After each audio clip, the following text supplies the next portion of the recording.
3부 예배에 오신 여러분들을 환영하고 축복합니다. 우리 옆 사람 보시면서 이렇게 인사하겠습니다. 예배 자리에 오신 걸 환영합니다.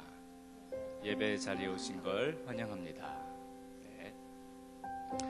어떤 자매님께서 제가 싱크에 오게 되었을 때 이렇게 말을 했어요. 싱크에 오신 걸 정말 환영합니다. 이런 말씀을 해주셨어요. 이 말을 듣는데 마치 축제 자리로 초대한 느낌이랄까요? 매우 기분이 좋았고 가슴이 두근거리기 시작했습니다. 여러분, 오늘 이 예배의 자리가 그렇게 기분이 좋고 두근거리는 그런 시간이 되길 바랍니다. 찬양과 말씀을 통해서 주님을 만나고 은혜 받을 것에 대하여 가슴 두근거리는 그런 예배의 자리가 되기를 바랍니다. 오늘 예배를 통해서 여러분의 모든 것들이 그렇게 회복되는 귀한 시간이 되기를 바랍니다. 우리 다 함께 사도신경 하심으로 하나님께 신앙 고백을 드리겠습니다. 나는 전능하신 아버지 하나님, 천지의 창조주를 믿습니다. 나는 그의 유일하신 아들 우리 주 예수 그리스도를 믿습니다. 그는 성령으로 잉태되어 동정녀 마리아에게서 나시고 본디오 빌라도에게 고난을 받아 십자가에 못 박혀 죽으시고 장사된 지 4일 만에 죽은 자 가운데서 다시 살아나셨으며 하늘에 오르시어 전능하신 아버지 하나님 우편에 앉아 계시다가 거기로부터 살아있는 자와 죽은 자를 심판하러 오십니다. 나는 성령을 믿으며 거룩한 공교회와 성도의 교제와 죄를 용서받는 것과 몸의 부활과 영생을 믿습니다. 아멘.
자신에게 선포했으면 좋겠습니다. 너라는 단어를 나로 바꿔주셔도 좋고 나의 이름을 넣어서도 불러도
시간에 함께 일어나서 찬양했으면 좋겠습니다. 네. 호산나라는 말 우리 되게 많이 들어봤잖아요. 혹시 그런데 이 말의 뜻을 다 알고 계신가요? 저도 이 찬양을 준비하면서 호산나라는 뜻의 의미를 다시 한번 되새기는 시간을 가졌는데 주여 구하오니 나를 구원하소서라는 뜻을 담고 있는 말이라고 합니다. 지금 드려지는 찬양이 이 고백이 되었으면 좋겠습니다. 우리의 기도가 되었으면 좋겠습니다. 다 함께 기쁨으로 선포하시면서 찬양하실게요.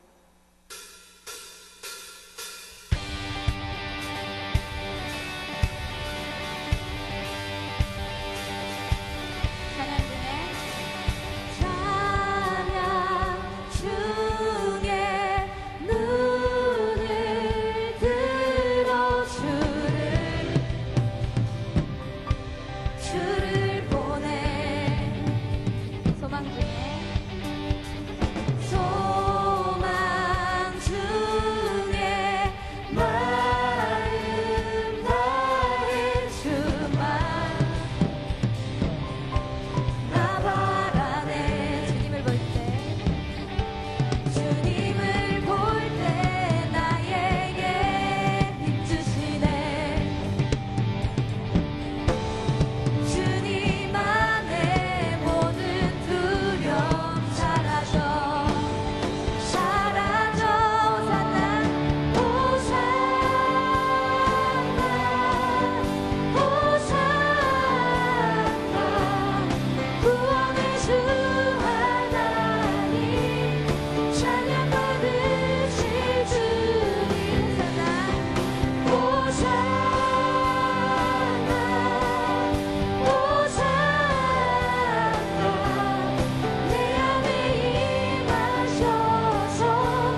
전능하신 우리 주 하나님에게 능치 못하시는 일 전혀 없네. 광대하신 우리 주 하나님에게 모든 나라 모든 족속 경배하네. 전능하신 우리 주 하나님에게 능치 못하시는 일 전혀 없네. 광대하신 우리 주 하나님에게 모든 나라 모든 족속 경배하네. 주님의 높고 위대하심을 내 영혼이 찬양해. 주님의 높고 위대하심을 내 영혼이 찬양하네. 다시 고백하니 전능하신 우리 주 하나님에게 능치 못하시는 일 전혀 없네. 광대하신 우리 주 하나님에게 모든 나라 모든 족속 경배하네. 전능하신 우리 주 하나님에게 능치 못하시는 일 전혀 없네. 광대하신 우리 주 하나님에게 모든 나라 모든 족속 경배하네. 주님의 높고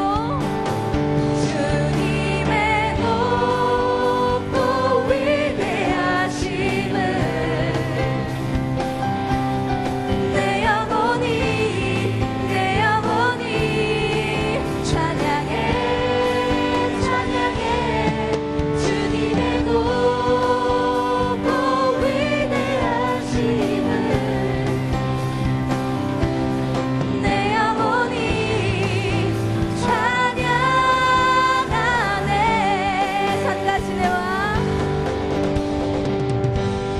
산가시내 와 세상 모든 만물아 우리 주님을 다 찬양하여라.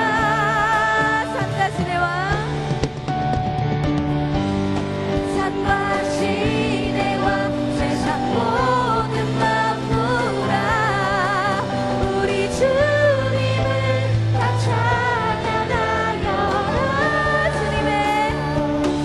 주님의 높고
맡겨드리면서 나아갔으면 좋겠습니다.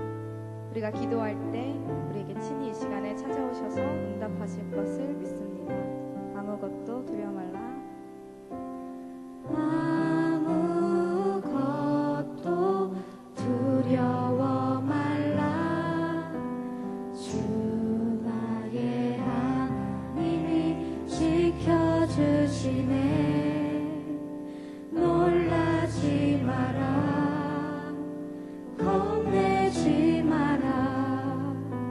주님 나를 지켜주시네. 아무것도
나의 주님은 나의 요새, 주님은 나의 요새, 주님은 나의 소, 나의 힘이 되신 여호와, 나의 힘이 되신 여호와, 주님은 나의 산소, 주님은 나의 산소, 아멘. 주님은 나의 요새, 주님은 나의 소망, 나의 힘이 되신 여호와.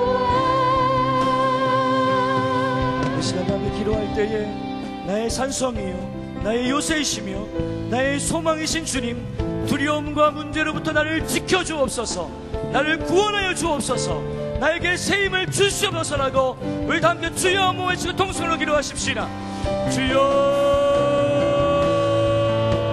하나님 아버지, 나의 산성이시며 나의 요새시며 나의 소망이신 주님, 나를 지켜주시옵소서, 나를 구원하여 주시옵소서, 나에게 새 힘을 주시옵소서, 말씀을 통해 말씀하여 주시옵소서, 나에게 새 힘과 능력을 부어주시옵사오니 오늘 예배 가운데에 주 성령께서 역사하시고 기름 부어주시고 하나님께서 임자하여 주시옵소서, 붙들어 주시옵소서.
많으신 하나님, 그리고 영원토록 우리와 함께 하시는 주님, 우리를 이 거룩한 예배의 자리에 모이게 하심을 진심으로 감사드립니다.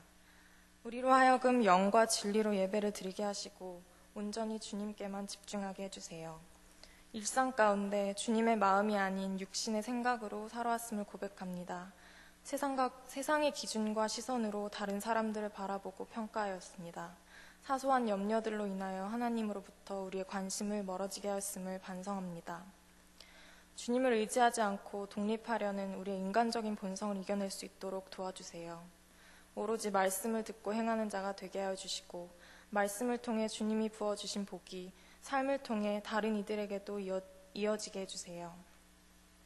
우리의 죄를 용서해 주시고 지쳐 넘어진 우리를 다시 일어서게 하시는 주님 감사합니다. 주님의 말씀은 세상의 그 어떤 것보다 우리에게 힘과 위로를 얻게 한다는 진리를 깨닫게 하시고 더욱 감사함으로 임하게 해주세요. 예배와 일상을 구분하지 않고 공부하는 일, 돈을 버는 일 등 다양한 일상의 시간들이 모두 예배의 자리가 되게 해주세요. 대림절 둘째 주를 맞이하였습니다. 예수님의 탄생을 기다리면서 오로지 말씀 위에서 우리의 믿음이 더욱 견고하게 하여 주시고 우리 마음속에 자리 잡은 고집과 교만함을 모두 내려놓게 해주세요. 겸손함과 더욱 낮은 자세로 주님의 길을 준비하는 삶을 살며 예수님이 겪으셨던 그 고난의 길을 기쁨으로 함께 참여하고 싶습니다.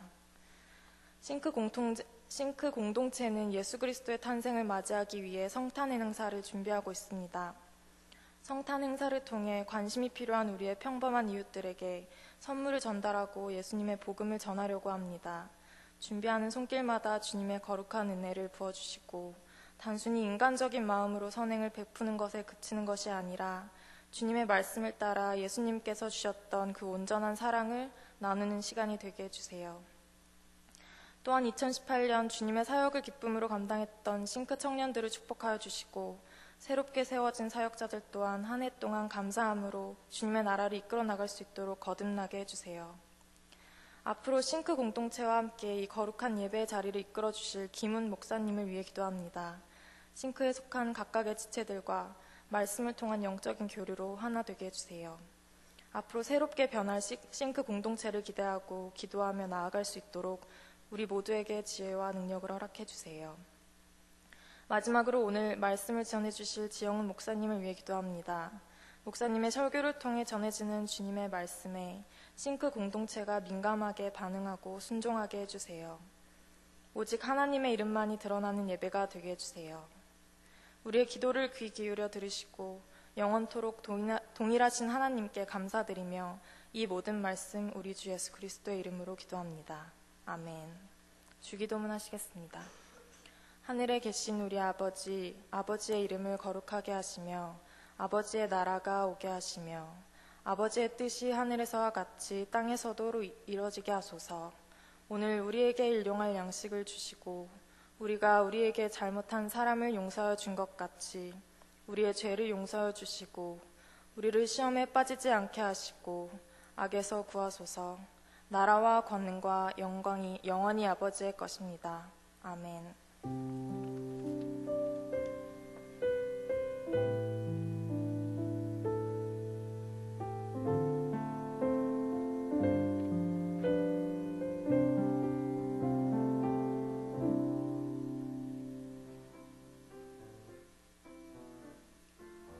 이제 샤워를 하기까지 큰 마음을 먹어야 하고 샤워를 시작하면 그만두기 어려운 계절이 왔죠. 안녕하세요, 싱크뉴스입니다.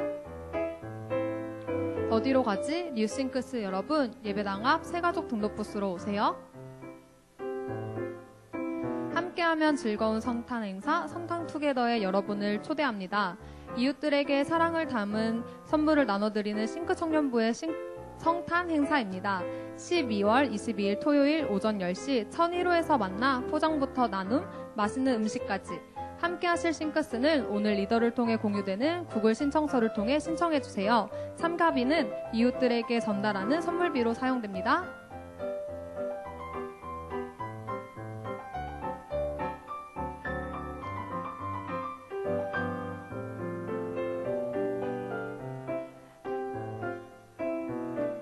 다음 뉴스는 삼공동체는 12월 한 달 동안 전체 모임으로 진행됩니다. 매주 다 함께 만나는 삼공동체를 축복합니다. 예배 후 202호에서 만나요. 네 번째 뉴스는 하나님은 정말 기도하는 자를 부끄럽게 하시는 법이 없는 것 같아요. 예조이스와 함께하는 금요일 저녁 8시 503호에서 만나요.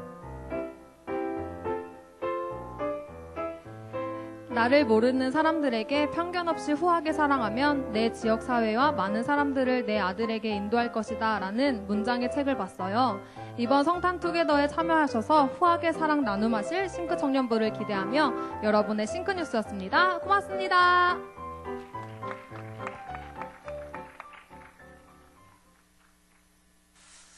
네, 크리스마스의 계절 참 아름답고 좋은 계절입니다. 한 가지만 광고를 더 드리면은요, 그 12월 23일 주일에 51차 사무총회가 있거든요. 그래서 그날은 우리 싱크 예배 여기서 안 드리고 2층 성산홀에서 드려요. 그리고 또 하나는 그 주보 사이에 위임장이라고 되어 있죠.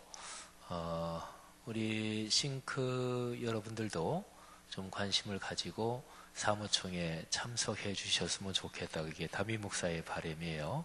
근데 2부 예배 끝나고 바로 시작하니까 여기에서 12시 한 5분쯤에는 시작하거든요. 그러면 뭐 1시 정도까지는 뭐 거의 다 아마 끝날 거예요. 그리고 이제 우리 싱크 예배가 이제 1시니까 준비할 시간은 없어서 2층에서 하는데, 그래서 청년들도 여러분들이 앞으로 우리 교회 이끌고 나가실 분들이니까 그 사무총회 이렇게 참여하시면 좋겠고요. 그리고 사무총회 나 아무래도 시간이 안 된다 그러신 분들은 그 위임장을 써서 간사나 그렇게 내주시면 되겠습니다. 자, 오늘 설교 본문 말씀 낭독해 드리겠습니다. 창세기 27장 1절부터 13절까지입니다. 하나님의 거룩하신 말씀입니다.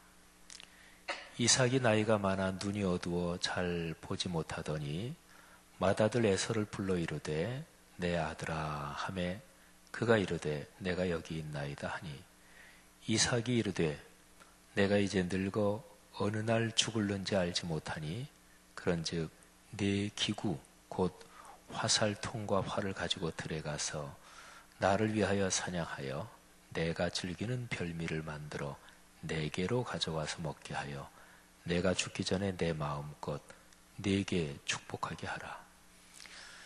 이삭이 그의 아들 에서에게 말할 때에 리브가가 들었더니 에서가 사냥하여 오려고 들로 나가매 리브가가 그의 아들 야곱에게 말하여 이르되 네 아버지가 네 형 에서에게 말씀하시는 것을 내가 들으니 이르시기를 나를 위하여 사냥하여 가져다가 별미를 만들어 내가 먹게 하여 죽기 전에 여호와 앞에서 네게 축복하게 하라 하셨으니 그런즉 내 아들아 내 말을 따라 내가 네게 명하는 대로 염소떼에 가서 거기서 좋은 염소 새끼 2마리를 내게로 가져오면 내가 그것으로 네 아버지를 위하여 그가 즐기시는 별미를 만들리니 네가 그것을 네 아버지께 가져다 드려서 그가 죽기 전에 네게 축복하기 위하여 잡수시게 하라. 야곱이 그 어머니 리브가에게 이르되 내 형 에서는 털이 많은 사람이요 나는 매끈매끈한 사람인즉 아버지께서 나를 만지실진데 내가 아버지의 눈에 속이는 자로 보일지라 복은 고사하고 저주를 받을까 하나이다. 어머니가 그에게 이르되 내 아들아 너의 저주는 내게로 돌리리니 내 말만 따르고 가서 가져오라. 아멘. 자, 13절을 제가 한 번 더 읽고 성경 봉독 끝나면 다 같이 아멘 하십시다. 하나님의 말씀에 아멘으로 화답하는 거죠. 13절 제가 다시 한번 자꾸 연습을 해야 돼요. 어머니가 그에게 이르되 내 아들아 너의 저주는 내게로 돌리리니 내 말만 따르고 가서 가져오라. 아멘. 여러분 신앙생활하면서 하나님이 우리에게 선물을 주십니다. 그리고 그리스도인이 일반적으로 많이 쓰는 얘기라면 복을 주셔요. 복이라는 말에 대해서 이제 사람들이 반응이 어떨지 또 생각하는 게 어떨지 그건 사람마다 좀 다를 거예요. 근데 사람 중에 복을 원하지 않는다 이런 사람이 있을까요? 그런 사람은 아무도 없습니다. 연령대에 따라서 복의 내용이 뭔지 그거는 연령대에 따라서 좀 틀릴 것입니다. 또 복을 한번 설명해봐라 그러면 그것도 연령대 세대에 따라서 또는 관심사에 따라서 복은 이런 거야 하고 설명하는 게 조금 다를 것입니다. 또는 복이란 말 대신에 다른 어떤 표현을 쓸 수도 있을 거예요. 뭐 비전이라는 말을 쓸 수도 있겠고 꿈이라는 말을 쓸 수도 있겠고 또는 성공이라는 말을 쓸 수도 있을 것입니다. 아니면 뭐 그냥 대박 뭐 이런 말을 쓸 수도 있을 거예요. 그건 상관이 없어요. 근데 사람이 살면서 내가 바람직한 방향으로 성취하며 그리고 내 성취가 다른 사람들에게도 기쁨이 되는 더불어 행복해지는 뭐 그런 걸 복이라고 한다면 그 뭐 아주 단순한 설명이지만 아주 멋진 거 아니겠어요? 근데 하나님이 우리에게 복을 주세요. 다른 식으로 표현하면 은혜를 주신다 뭐 이렇게 표현해도 좋아요. 근데 하나님께서 우리에게 주시는 복을 주신다, 은혜를 주신다 그럴 때 그 제일 핵심적인 게 뭐냐면 하나님이 주시는 복은 하나님의 뜻이 이루어지는 거예요. 근데 하나님의 뜻은 66권 진리의 말씀 이게 하나님의 뜻이니까 그리스도인이 하나님께 복을 받는다, 은혜를 받는다고 할 적에는 66권 성경 말씀이 우리의 삶에서 이루어지는 거예요. 자, 이 성경 말씀 제가 이렇게 손으로 들고 있는데 이 성경 말씀하고 내 삶의 현실 사이에는 언제나 거리가 있습니다. 성경의 내용이 내 삶에서 100% 다 이루어지고 있다, 이루어졌다, 그런 사람은 없겠죠. 그러니까 이 하나님의 완결된 유일한 이 계시의 말씀과 내 삶의 현실 사이는 언제나 거리가 있다. 근데 여기에 있는 말씀이 끊임없이 지속적으로 내 삶의 현실에서 성취되고 이루어지는 거, 이걸 가리켜서 복이라고 그래요. 근데 하나님의 말씀이 성취된다. 근데 그 중에서 심장, 핵심이 뭐냐? 말씀은 예수 그리스도, 그분을 가리키는 표현이기도 해요. 요한복음 1장 1절에 태초에 말씀이 계셨다. 이 말씀이 하나님과 같이 계셨는데 이 말씀이 곧 하나님이셨다. 그리고 14절로 내려오면 말씀이 육신이 되어 우리 가운데 거하심에 우리가 그 영광을 보니 아버지의 독생자의 영광이요 은혜와 진리가 충만하더라. 14절을 간단하게 요약하면 말씀이 우리 같은 사람 몸을 입고 세상에 사셨다. 그분이 예수 그리스도시다. 하나님의 아들 예수시다. 이 얘기예요. 그러면 요한복음 1장에 요 1절하고 제가 14절을 연결해서 말씀을 드렸는데 이거를 성육신 사건이라고 그래요. 인카네이션. 근데 요 성육신, 이루어질 성자, 그리고 육체할 때, 육신할 때 육자, 육신. 그러니까 말씀이 육신이 되셨다. 뭐 이런 거지. 이 기독교 신앙의 심장 중에 심장입니다. 그러면 하나님이 우리에게 주시는 복과 은혜가 말씀이 이루어지는 거라 그랬는데 그 핵심 사건이 말씀이 사람이 되신 사건이다. 바로 예수 그리스도시죠. 그래서 기독교가 선포하는 복 또는 하나님의 은혜의 핵심은 뭐냐면 예수 그리스도를 내 안에 모시는 거예요. 그러면 이 66권 성경과 연관해서 내가 직장이 필요한데 계속 기도하고 그랬더니 드디어 직장이 됐다든지, 내가 젊은 사람이지만 내가 몸이 어디가 약한데 계속적으로 기도하면서 또 애를 썼더니 몸이 건강해졌다라든지, 누구하고 관계가 아주 틀어져서 참 힘든데 그 관계가 회복됐다든지, 이거 다 성경 말씀에 그런 관련된 얘기가 나오는 거니까 이런 경우에 이런 복과 은혜를, 또 저런 경우엔 저런 복과 은혜를 이렇게 받을 수도 있겠죠. 근데 중요한 거는 말씀 자체이신 예수 그리스도를 우리 마음에 모시면 그러면 가장 근원적으로 해결이 되는 거죠. 말씀 자체가 우리 안에 들어와 계시니까 말이죠. 어떤 사람이 나를 위해서 이런저런 돈을 가끔 써주기도 해요. 사달라면 사주고.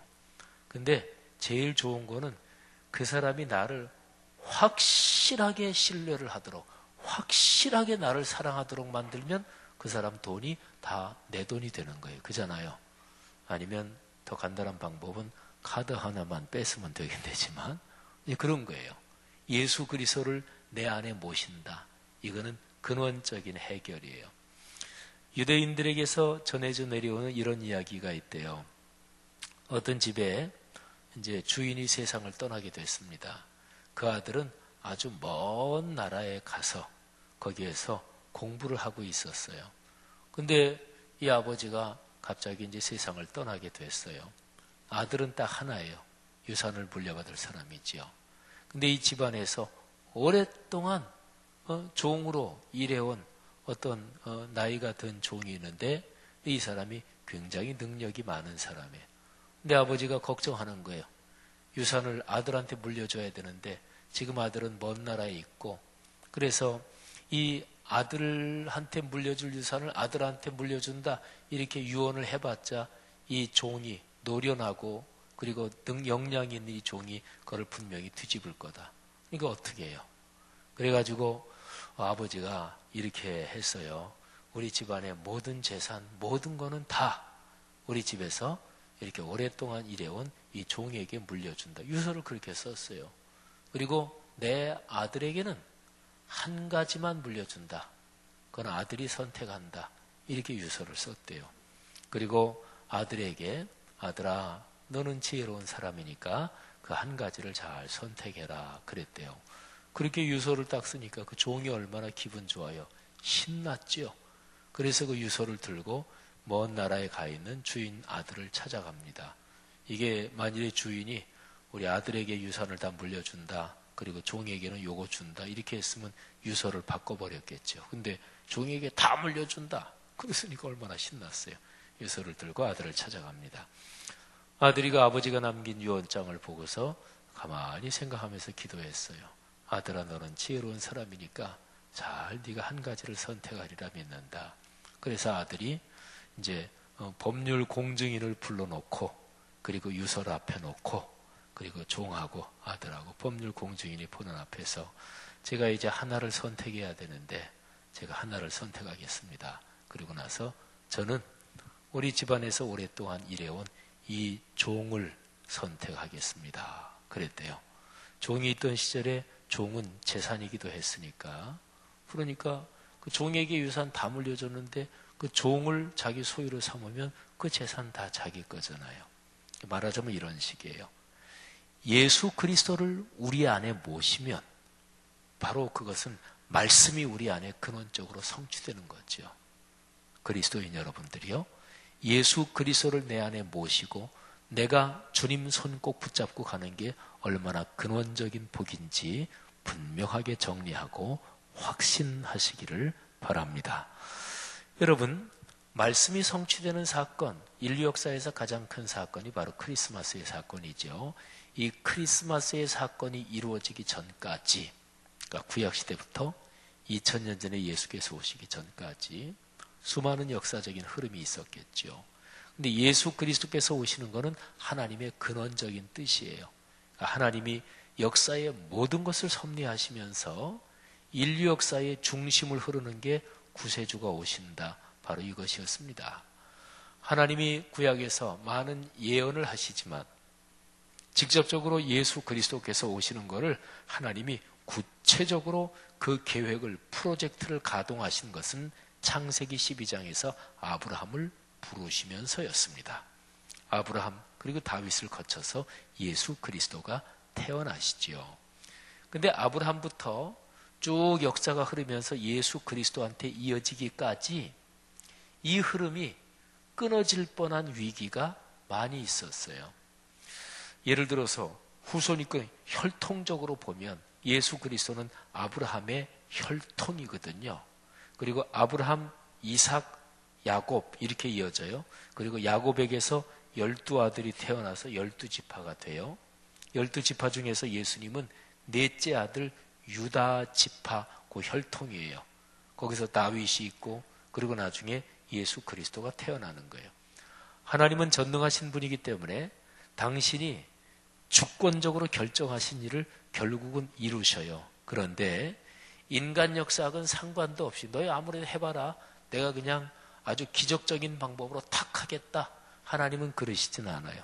인간 역사를 섭리해 가셔요. 그러니까 현실적으로 이 지상에, 땅에서 이루어지는 국가와 국가 간의 전쟁, 어느 한 사회의 사회 변동, 또는 가족 관계, 또 인간사의 싸움과 사랑과 갈등, 이 모든 현장을 통해서 이게 흘러가게 하세요. 그러니까 아브라함을 하나님이 부르시고 나서 하나님이 아브라함에게 주신 그 약속, 내 씨가 하늘의 별처럼 바다의 모래보다 더 많게 하겠다. 그때 내 씨는 그게 단수입니다. 그 히브리어가 가리키는 것은 바로 예수 그리스도가 태어나실 것을 가리키는 말이다. 이렇게 성경학자들이 해석하지요. 그리고 너를 통해 세계 모든 민족이 복을 얻을 것이다. 이것도 아브라함의 후손으로 예수 그리스도가 태어나서 바로 그분을 통해서 온 세계에 인류 구원의 복음이 전파된다. 이거를 가리키신 말씀입니다. 그런데 아브라함, 이삭, 야곱 그리고 12지파 중에 유다지파 이렇게 계속 이어지는데 이게 끊어질 그런 위기가 많이 있었어요. 실제적으로는 혈통이, 그 예수 그리스도를 이어지는 구체적인 피의 혈통이 이게 중단될 위기가 여러 번 있었는데, 그런데 그때도 중단되지 않고 극적인 상황에서 이어집니다. 그 다음에 혈통은 이어져도 정신이 없어지면 아무 소용없잖아요. 그죠? 정신, 사상, 또는 하나님의 뜻, 그 영적인 약속을 붙잡는 이 정신이 이어져야 되잖아요. 이 정신이 끊어질 뻔한 적도 있었지만 거기에서 하나님의 사람들이 새롭게 나타나고 일어나서 그 정신을 계속 이어갑니다. 신앙의 정통성을 이어가는 거죠. 이렇게 정통성이 쭉 이어지는데 여기에 헌신한 사람들이 있어요. 아브라함 이후로 예수까지 이어질 때 남자도 있었고 여자도 있었고, 저는 2018년 대림절 크리스마스의 계절에 이런 맥과 영적 정통성을 이어간 인물 세 사람을 살펴보려고 그래요. 오늘 다음 주일 그리고 성탄절 바로 전주일까지 여성 세 사람을 살펴보려고 그래요. 오늘 그 첫 번째 인물로 리브가라는 사람이에요. 보통 영어 발음으로 레베카 이런 이름 있죠. 레베카, 이게 이제 성경 나오는 리브가 이제 이 이름인데요. 리브가라는 여인을 한마디로 수식어를 붙여서 얘기하면 거룩한 용기를 가진 여인이었습니다. 어떤 사람에게 그 사람 어떤 사람이야 이렇게 얘기할 때 단순하게 한마디로 이런 사람이야 이렇게 얘기할 수 있죠. 다윗 같은 경우에는 하나님의 마음에 합한 사람 이렇게 얘기하면 다윗에 대한 설명은 끝납니다. 이게 이제 사도행전에 나오는 표현이기도 해요. 하나님의 마음에 합한 사람. 내가 이새의 아들 다윗을 만나니 내 마음에 합한 사람이라. 너무너무 멋진 표현이에요. 하나님이 여러분을 그렇게 생각할 수 있기를 바랍니다. 여러분이 하나님이 여러분 생각을 너 진짜 내 마음에 꼭 들어. 이게 이제 내 마음에 합한 사람 이런 거죠. 근데 리브가를 어떻게 한마디로 표현할 수 있을까? 저는 리브가를 보면서 거룩한 용기를 가진 여인 이렇게 표현할 수가 있습니다. 리브가는 용기와 결단력이 있는 여인이었어요. 리브가가 결혼할 때의 한 장면을 볼까요? 아브라함의 아들이 이삭이에요.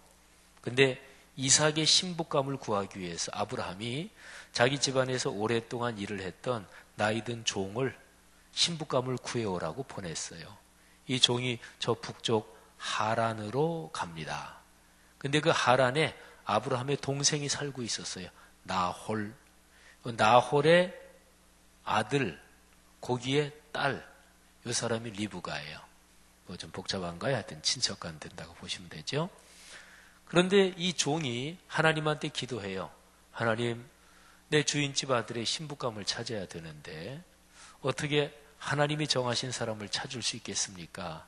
그러면서 이런 상황에서 이렇게 말을 건네면 이렇게 대답한다. 그러면 그 여인이 하나님이 정하신 신부감인 줄 알겠습니다. 뭐 그런 식으로 해서 그 하란에 가서 어떤 우물가에 가서 어떤 여인에게 이렇게 말을 던지는데 하나님하고 약속한 대로 이렇게 던졌더니 대답을 그렇게 하는 거예요. 이 소녀, 이 처녀구나. 그래서 그 집에 가요. 그래서 그 아버지 오빠한테 자초지종을 얘기합니다. 보니까 뭐 다 이제 친척이죠. 그래서 그 아버지 오빠가 좋다 허락을 해요. 근데 이 종이 마음이 급해서 빨리 리브가를 데리고 자기 주인집으로 돌아가고 싶은 거예요. 근데 그 가족들이 그렇게 급하게 서두를 거 뭐 있습니까? 한 열흘 정도 좀 더 기다렸다가 좀 잔치도 하고 그리고 가는 게 좋겠습니다. 근데 종이 좀 우깁니다. 아니요, 빨리 좀 가고 싶습니다. 그랬더니 이 아버지하고 오빠가 가족들이 그러면 본인한테 물어봅시다. 리브가 그 본인한테 물어봅시다. 그래서 물어요. 지금 너를 신부감으로 데려가려고 하는 이분이 지금 빨리 가잔다. 바로 떠났으면 좋겠단다. 그랬더니 리브가가 아주 한마디로 짧게 대답합니다. 저 갈래요. 성경에 보면 제가 잠깐 본문을 읽으면 그 사람이 그들에게 이르되 나를 만류하지 마소서. 여호와께서 내게 형통한 길을 주셨으니 나를 보내어 내 주인에게로 돌아가게 하소서. 그들이 이르되 우리가 소녀를 불러 그러니까 당사자에게 물으리라 하고 리브가를 불러 그에게 이르되 네가 이 사람과 함께 가려느냐? 그가 대답하되 가겠나이다.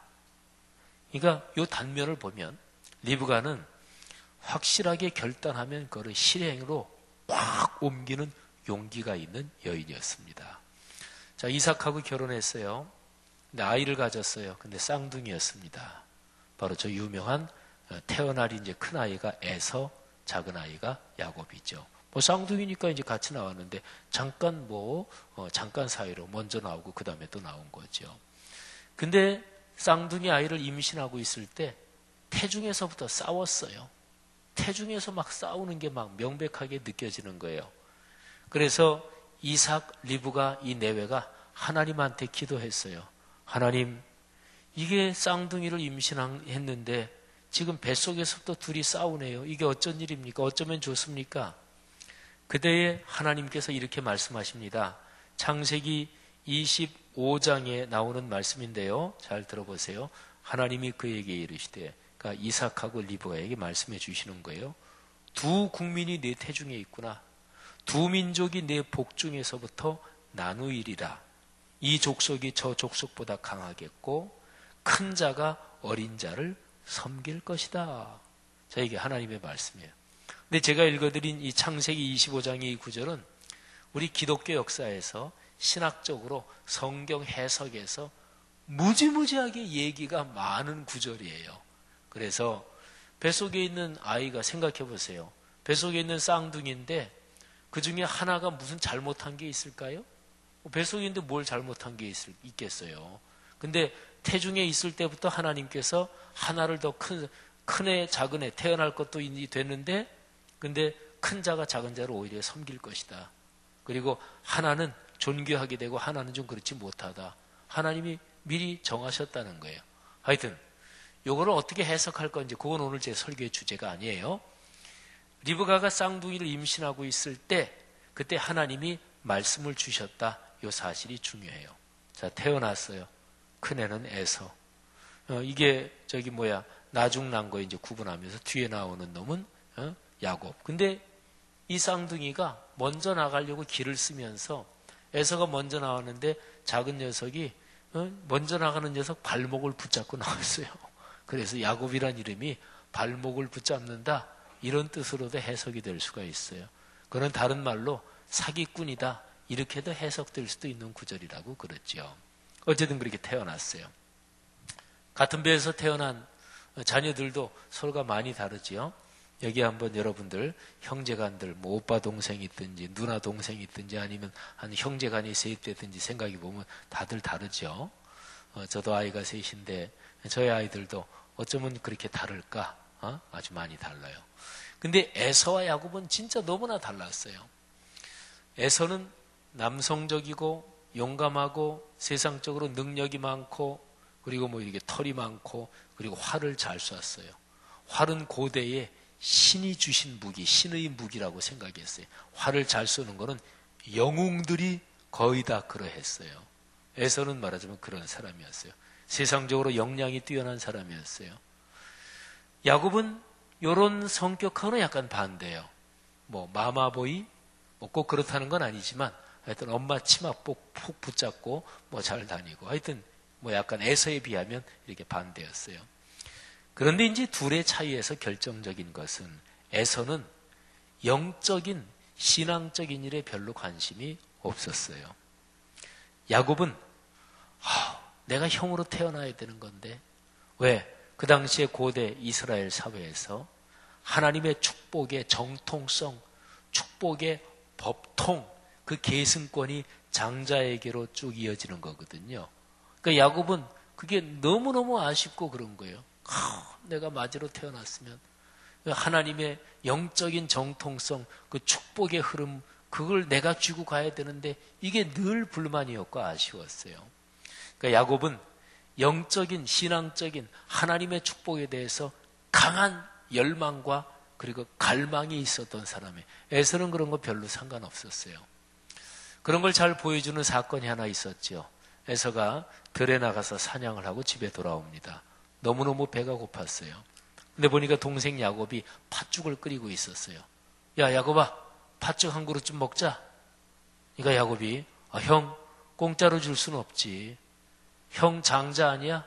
장자로서 가지고 있는 권한을 나한테 팔어. 그럼 팥죽 줄게. 그러니까 에서는 농담처럼 한 얘기겠죠. 아유, 그래, 너 가져. 그래, 팥죽이나 빨리 좀 다오. 형 장자권이 팥죽 한 그릇에 나한테 파는 거야? 알았어. 너한테 팔았어. 그래, 가져가. 아마 야곱은 그때 형 그럼 한 그릇만이 아니라 내가 끓이고 있는 소채 다 먹어. 아마 이랬을 거예요. 에서는 농담이었겠죠. 근데 농담할 게 따로 있지. 하나님이 주시는 축복의 정통성, 그리고 하나님의 영적인 그 말씀의 약속에 이 법통, 계승, 이거를 농담의 주제로 삼아요. 그거는 에서의 단면을 보여주는 거예요. 에서는 영적인 권위와 질서 이런 데 별로 관심이 없었어요. 그리고 이제 세월이 더 흘렀습니다. 그리고서 아버지 이삭이 세상을 떠날 때가 거의 가까웠습니다. 이삭이 생각합니다. 우리 가문의 영적인 혈통, 이 법통을 누구에게로 이어줄까? 이삭은 그래도 큰아들이지 이렇게 생각을 했습니다. 그래서 에서를 불러서 에서야 너 사냥해서 짐승 한 마리 잡아와서 맛있는 별미를 가져다가 아버지한테 대접 좀 해라. 내가 이제 먹고 마지막 유언적 축복, 영적인 계승권을 너한테 넘기겠다. 근데 이거는 요즘 말로 보면 공적으로 유언장을 작성해서 공증을 하고 재산 이런 거 다 물려준다. 이거하고 똑같다고 보면 돼요. 그런 얘기예요. 문화권에서. 근데 리브가가 자기 남편이 하는 얘기를 들어요. 그리고 리브가가 이거를 뒤집어 버립니다. 에서가 아니야. 야곱이 영적인 이 계승권을 이어가야 돼. 이게 엄마의 생각이었어요. 리브가가 왜 그랬을까요? 야곱이 자기를 더 따르니까 리브가는 둘째 아들을 더 좋아했을까요? 현실적으로 그랬을 수 있어요. 근데 그 문제만이 아닙니다. 그러니까 이삭과 리브가 이 내외 중에서 하나님이 이삭으로서는 자기 아버지가 아브라함이잖아요. 그리고 리브가한테는 시아버지죠.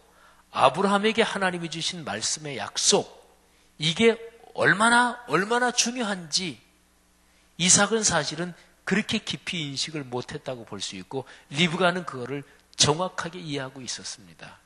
그러니까 리브가가 볼 때에 뭐 두 아들 중에 누구를 더 좋아한다 이게 문제가 아니고요. 하나님이 자기 시아버지한테 주신 영적인 약속, 이 거룩한 약속, 이 위대한 법통을 에서는 아니다. 영적인 질서와 권위 이런 데 대한 감각도 없고 그런 거 별로 중요하지 않게 생각하니까. 근데 야곱도 부족한 점은 많았어요. 아까 얘기했잖아요. 야곱이란 이름의 뜻이 발 뒤꿈치를 잡았다. 그리고 사기꾼이다. 이렇게도 해석될 수가 있는 그런 단어입니다. 그리고 야곱은 어떤 목적을 정하면 그 목적 달성을 위해서 수단 방법을 가리지 않는 집요한 면도 있어요. 그건 사실은 별로 옳지 못한 거지요. 그런데 야곱은 적어도 하나님의 영적 질서와 하나님의 말씀이 얼마나 중요한지, 영적인 흐름이 얼마나 중요한지 그거는 깊이 알고 있었고 거기에 대한 갈망이 있었습니다. 그래서 엄마 생각에는 하나님의 거룩한 뜻 내 시아버지에게 주신 그게 에서가 아니라 야곱에게로 이어져야 된다 확신을 했던 거예요. 리브가는 자기가 임신하고 있을 때 하나님이 주셨던 그 말씀, 그건 예언의 말씀이잖아요. 하나님이 주신 거니까. 하나님 이게 어쩐 일이에요? 쌍둥이 임신하고 있는데 뱃속에서부터 싸우네요. 이거 어쩌면 좋습니까? 그때 하나님이 주신 말씀이에요. 두 국민이 내 태중에 있구나. 두 민족이 내 태중에서부터 분리될 것이다. 이 족속이 저 족속보다 강하겠고 큰 자가 어린 자를 섬길 것이다. 하나님의 예언의 말씀이에요. 아까 얘기한 것처럼 이게 왜 그러냐? 그 얘기는 지금 계제가 아니고 어쨌든 하나님의 예언의 말씀. 리브가는 그 말씀을 분명하게 기억하고 있었습니다. 여러분, 리브가가 자기 남편이 지금 이 계승하려고 하는 걸 뒤집으면 어떤 일이 일어날까요? 형제간에 싸우겠죠. 싸우는 정도가 아니에요. 잘못하면 가정이 완전히 깨질 수도 있어요. 아니 더 나아가서 피바람이 불 수도 있습니다. 실제로 그럴 뻔했어요. 우리는 지금 성경 스토리를 전체 다 알고 있잖아요. 리브가가 결국 뒤집었죠. 그리고 야곱이 자기 아버지한테 가서 축복의 안수기도를 받습니다. 그런데 그걸 알고서 이 에서가 나중에 와가지고 속은 걸 알고 자기 동생 이삭을 죽여버리려고 그랬어요. 근데 엄마 아버지가 살아계시니까 차마 그러진 못하고. 그러니까 리브가가 이걸 뒤집으려고 그랬을 때 리브가가 잘못하면 집에서 피바람이 분다. 이거 엄마가 자기가 키운 자식들인데 그거 몰라요? 그런 것도 예상했을 거예요. 그런데 왜 이렇게 위험한 일을 리브가는 모험을 하면서 감행을 했을까요? 그건 바로 그런 거예요. 성경 전체의 흐름을 생각하면서 해석하면, 리브가 이런 행동을 해석하면 리브가는 하나님의 거룩한 말씀의 약속이 구원의 역사의 그 중심에서 흐르도록 이 맥이 끊어져서는 안 된다. 이렇게 하고 모험하고 결단하고 행동으로 옮긴 결행한 이게 바로 리브가의 행동이에요. 여러분, 하나님의 거룩한 말씀에 자기의 삶을 던지고 자기의 인생을 건 사람들, 그 흐름을 통해서 하나님의 축복, 하나님의 은혜, 하나님의 역사가 이어지는 거예요. 리브가는 바로 그런 연결고리 중에 하나인 여인입니다. 리브가가 결단하고 행동에 옮긴 것 때문에 하나님의 그 구원사의 흐름이 또 계속 이어지게 됐죠. 리브가가 안 했다면 하나님은 다른 어떤 사람을 통해서 하셨을 거예요. 예를 들면 이삭이 영적인 판단력이 둔해서 그렇게 에서한테 물려주려고 그랬는데 리브가도 만일에 그랬다 그러면 하나님이 어떤 다른 사람을 통해서 그 일을 하셨겠지요.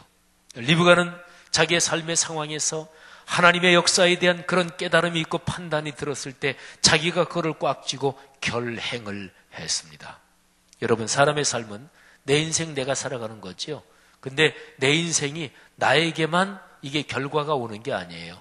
내가 어떤 행동을 하고 어떤 인생을 걸어간 것 때문에 내 아들, 딸에게 영향을 미칩니다. 내 후손들에게 영향을 끼칩니다. 그리고 나랑 가까운 사람들에게 영향을 끼쳐요. 그래서 친구 잘 만나라고 하는 거예요. 그래서 인간 사회에서는 어떤 사람들하고 어울리느냐, 그게 그 사람의 인생을 결정한다는 거예요.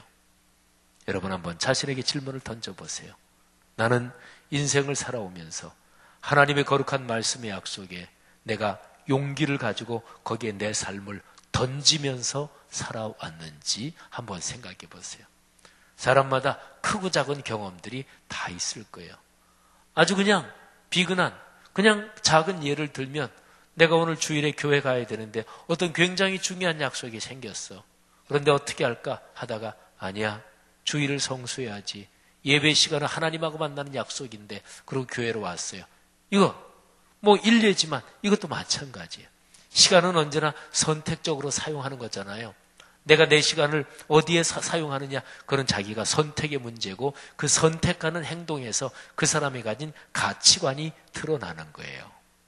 젊은이 여러분, 그리스도인 여러분들이요, 하나님의 거룩한 말씀을 묵상하며 하나님의 말씀을 듣고 하나님의 말씀을 읽으며 거기에서 깨달은 것에 자기를 던지는 거룩한 모험이 필요합니다. 기독교 역사는 그런 흐름이 이어지는 것이라고 볼 수 있어요. 바로 거룩한 말씀에 자신을 던지고 결행을 할 때 반드시 하나님의 뜻이 그 사람의 인생에서 이루어집니다. 여러분이 지금 마음속에 내가 지금까지 살아온 역사, 걸어온 삶의 여정, 그런 거 생각하면서 크고 작은 그런 게 떠오르기도 할 거예요.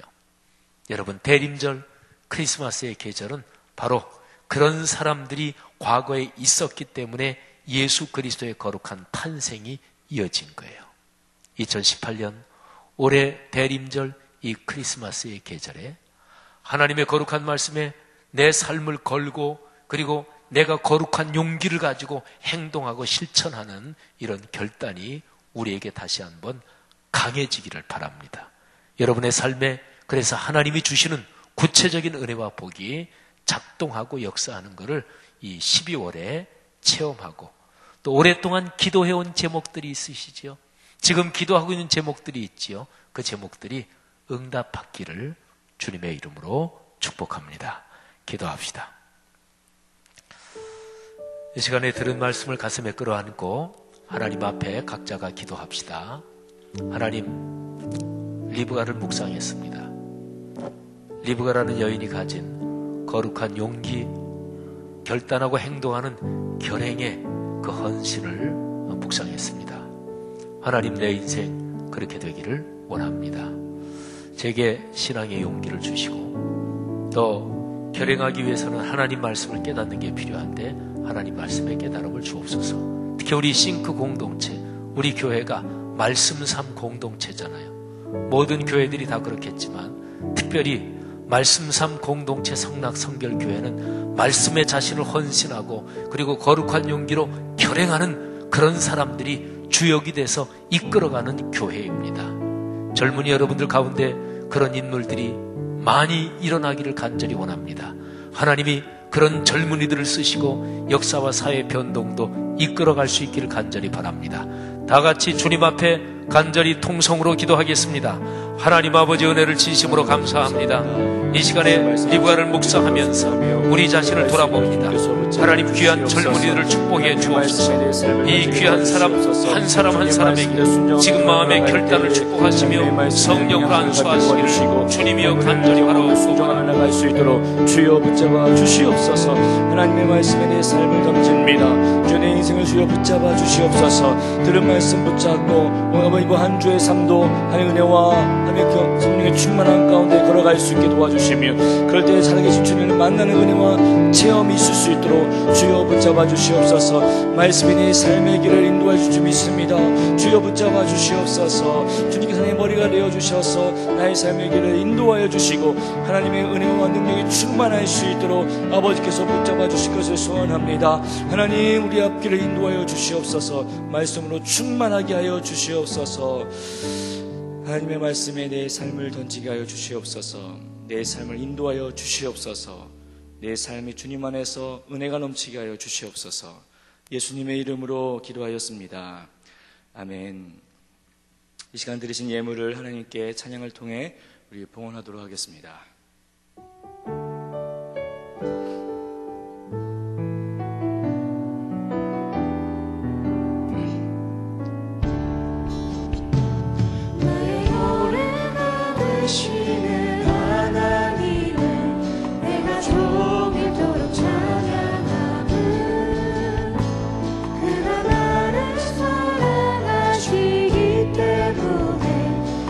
사랑하시기 때문에 나의 노래가 되시는 하나님을 내가 종일토록 찬양하는 그가 나를 사랑하시기 때문에 나를 사랑하시기 때문에 내가 그를 먼저 사랑한 것 아니요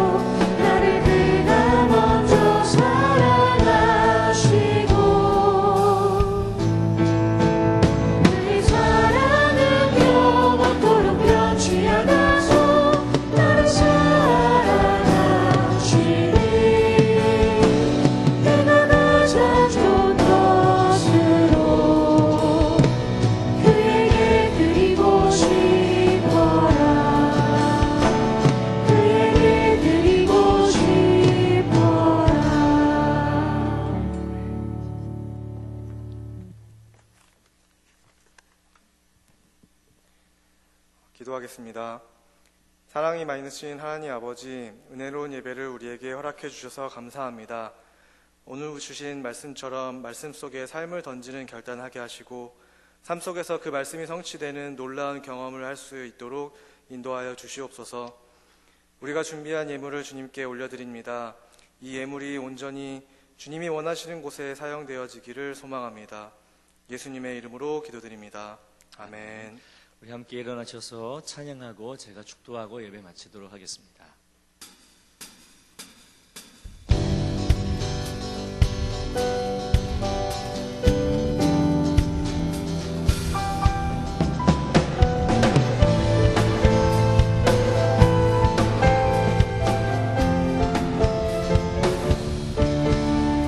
매일매일 반복되는 갈등 속에 하루하루 선택이란 갈림길에 치열하게 살아가는 우리들의 시간 속에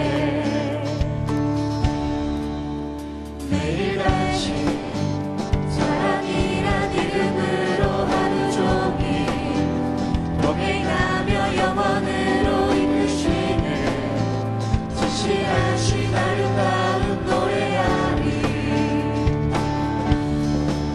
주의 얼굴을 구하는 이 자리, 반가운 주의 음성으로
이제는 우리 주 예수 그리스도의 은혜와 하나님의 무한하신 사랑하심과 성령님의 내주인도 교통하심이 언제나 우리와 동행하시고 은혜의 길로만 인도하시는 여호와 하나님을 나의 목자로 삼은 주의 백성들 머리머리 위에 이제로부터 영원까지 함께 하시기를 축원하옵나이다. 아멘.